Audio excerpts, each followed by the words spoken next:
In recent times, there's been a total surge in anti-immigrant sentiment in the United States and Western world in general.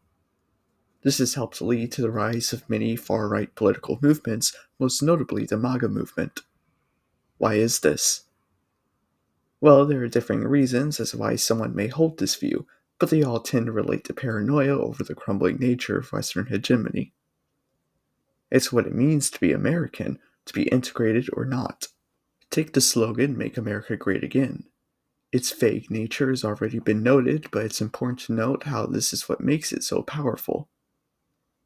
The MAGA movement is not necessarily a white nationalist movement, nor is it necessarily a Christian theocratic movement. The movement has attracted multiple people of differing ethnic and religious backgrounds. Take, for instance, Trump's large following of African Americans. What it means to be an American is demarcated through purely legal means, allowing for disjunctions between how people interpret the ideal American identity. It allows for disillusioned subjects to produce new forms of radical supremacy. The xenophobia over the workforce has more malicious origins than mere economic skepticism. It's easy to note how economic justifications of anti-immigration fall flat on their face through the simple lump of labor fallacy. Basically, it's a false image of labor markets as a sort of fixed pie, completely ignoring the elasticity of these markets. More job opportunities emerge through the natural boosting of economic activity. Had this not been the case, then America would have been jobless a long time ago. It's rather the case that new demand is created through the influx of immigrants, thus stimulating economic activity. Go home and get a job. Go home, get a job. Get a job. The only argument sustaining anti-immigration is fundamentally reactionary. It's the redirection of someone's ideal America onto MAGA's causes. This is why we're seeing a newly produced form of fascism that isn't necessarily white supremacist, although this is not to undermine the discriminatory measures taken against particular groups. Transgender people are a major target of the MAGA movement as they're often accused of America's moral crisis. In fact, many commentators seriously believe transgenderism to be the greatest threat of the Western world. Disillusioned with society's follies, these people need somebody to blame. This is why fascism and totalitarianism are closely related, yet still distinct. The former still entails totalitarianism, yet is more so focused on reactionary aims. This subsequently triggers a death drive of sorts. As Deleuze and Guattari note in A Thousand Plateaus, in fascism the state is far less totalitarian than it is suicidal. There is in fascism a realized nihilism. Unlike the totalitarian state, which does its utmost to seal all possible lines of flight, fascism is constructed on an intense line of flight, which it transforms into a line of pure destruction and abolition. While MAGA has lost a fair bit of support after Trump's inauguration, most supporters are still with him as he signs each executive order. ICE raids are being cheered for and openly fascist imagery is embraced. Not only that, but people have lauded his antagonisms toward previous allies. From actions as strange as renaming the Gulf of Mexico to the Gulf of America, to calls to integrate Canada into the United States and potentially invade Greenland. For those still remaining on his train, this is perfectly fine. As long as America stands tall and proud, everything is okay. This is ultimately unstable. The MAGA movement has been pushed into an all or now stance, which could very much lead to their demise.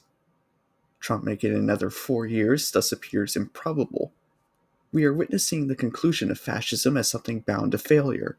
As immigrants are being deported at a rapid rate, we're right to question the ethics of these operations. All of this hinges upon the supposition that the state has a legitimate claim to manipulate movement.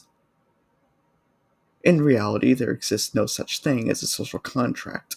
It's how the state justifies their property right to restrict movement, but in reality this is all fiat. The state has not managed to demonstrate any such claim. Instead, it arbitrarily decrees whether or not someone has trespassed. Instead, this should be a choice of the people, of the agents acting upon these resources, else we have an ethic of total destruction. It'd be similar to me building a fence around myself and claiming that everything beyond the fence is mine. In this scenario, I've acquired a right from the mere shout in the wind. It gets even more appalling once I start to profit from this property, allowing for us to refer to this as a horrifying case of absentee property. Now, obviously, the state wouldn't allow this. After all, they've established a monopoly over these claims. Everything is axiomatically fiat under the state apparatus, including borders. Therefore, we ought to undermine their authority. Returning to the subject of Trump's fascism, we do see an interesting interplay with the fascist and prominent capitalist. Take Elon Musk calling for immigration on the basis of requiring more laborers. Now, leftists have been quick to correctly point out how this was nothing more than a call for cheaper and more expendable labor.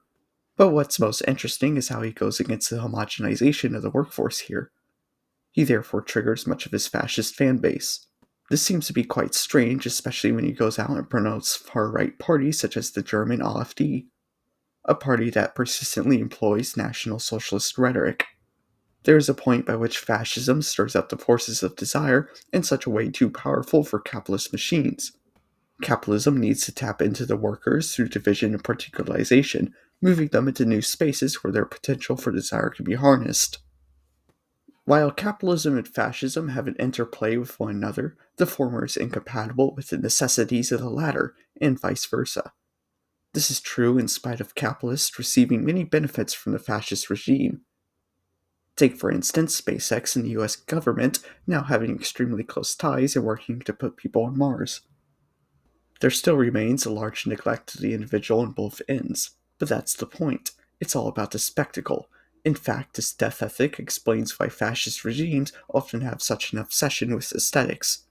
Unlike standard totalitarian regimes with soul-crushing utilitarian architecture, such as the Soviet Union, fascism prioritizes style. It doesn't matter if it's heading towards its own demise, because the fascists will bathe in that destruction nonetheless.